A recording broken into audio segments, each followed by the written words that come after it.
আসসালামু আলাইকুম রহমতুল্লাহ। ভারতের নিন্দা করতে করতে একসময় মানুষ ভারতের প্রশংসা করা শুরু করেছে। আপনারা জানেন বাংলাদেশের এনসিপি সহ ভারত বিরোধী একটা গোষ্ঠী এনসিপি, জামাত, তৌহিদি জনতা, এই এই নামে একটা ভারত বিরোধী একটা মহল বা গোষ্ঠী, কিছু রাজনৈতিক দল রয়েছে।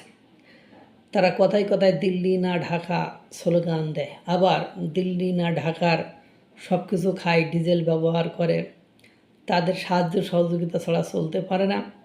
দিন শেষে যে শুধু স্লোগানই দিয়ে জনগণের সিম্পিতে এলাপতি জোগাড় করে তারা কোনো মতে চলে আর কি। দিন শেষে যে দিল্লি না ঢাকার জায়গায় দিল্লি না ভারত স্লোগান দিচ্ছে এনসিপির নেতা কর্মীরা, চলেন একটু দেখিয়ে নিয়ে।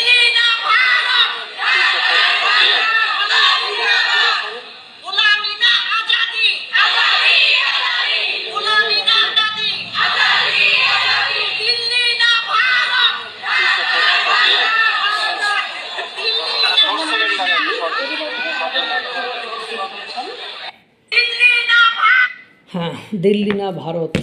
আফাই দেখলাম স্টাইল করে হেজাব টেজাব পরে হাতের মানে মানে ব্রেসলেট সব আছে, খুব স্টাইলিশ। এখন এনসিবির নতুন স্লোগান দিল্লি না ভারত, ভারত ভারত। কারণ ভারতের সাথে অনেক কিছুই বাংলাদেশের জড়িত। ভারত যদি তিস্তা নদীর ব্যারেজগুলো খুলে দেয় তাহলে এই বর্ষা মৌসুমে তাহলে মানিকখাই গঙ্গা নদীর চুক্তি যদি আবার পুনরায় না করে তাহলে বাংলাদেশের অবস্থা শেষ। অর্থাৎ সব কিছু মেলায় ভারত যদি তাদের পণ্য রপ্তানি বন্ধ করে দেয়, বাংলাদেশের যে পরিমাণ পণ্য সামগ্রীর দাম বাড়বে, তাতে করে জনগণের নাবিশ্বাস হয়ে যাবে। জনগণ মাঠে নেমে সরকারের মনে করেন যাচ্ছে তাই করে ফেলবে। তো এরকম একসময় সত্য বের হয়ে যায়। দিল্লি না ভারত স্লোগান তখন এরকমই হয়।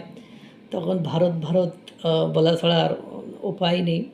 দিন শেষে যে পাকিস্তানের রিসেন্টলি যে ঘটনাগুলো সেগুলো আপনারা দেখেছেন। বালুচিস্তান হাতছাড়া হওয়া শেষ, খাইবার পাখতুনখোয়া আছে অঞ্চল নিয়ে আছে বিপদে, আজাদ কাশ্মীরে আন্দোলন চলছে, হয়তো বা দিন শেষে যে সেটাও হাতছাড়া হয়ে যাবে। তেমনি ভারতে ছোট করতে যে ভারত প্রেমে মশগুল হওয়া ব্যক্তিগুলোর স্লোগান একদিন ঘুরে যাবে। এই লোক দেখানো এসব কাজ করে কোনো লাভ নেই। দেশেতে যে ভারতের আধিপত্যবাদ, ভারতকে নিয়ে যেসব কুরুচি, কুকথা বা অন্যায্য বা আজে বাজে কথা বলা হয়, সেগুলো কেউই প্রমাণ করতে পারে নাই।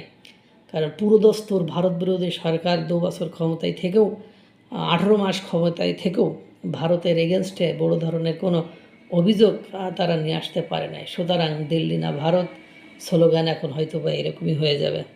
আল্লাহ তাআলা সকলকে ভালো রাখুক, সুস্থ রাখুক। আসসালামু আলাইকুম ওয়া রাহমাতুল্লাহ।